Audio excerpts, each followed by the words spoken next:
So great, Jesse. This is why we want you here. So let's start with you, on your thoughts on this subject. Yeah.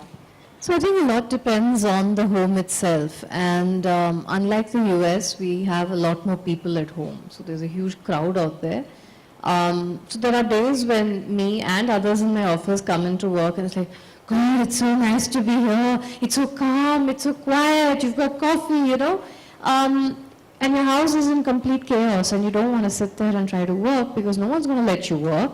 So I think it depends on the stage of life you're in. It depends on the infrastructure that you have.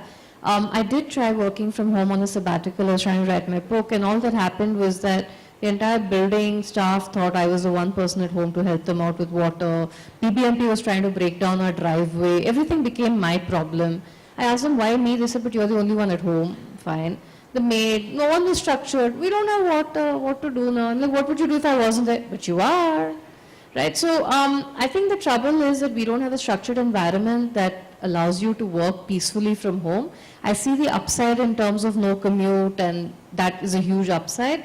But unless you've got your act together on the infrastructure, or the company is willing to pay for an extra room, and you have the mental discipline to put the structure in place, it's going to be tough. But on the other hand, I do want to say that the previous panel actually didn't talk about social media re-engineering the workplace. So in some ways, if you get the infrastructure out of the way, social media can actually help you to have a very nice work life. Even though you work remotely, you can still have that water cooler and the friendships and all of that.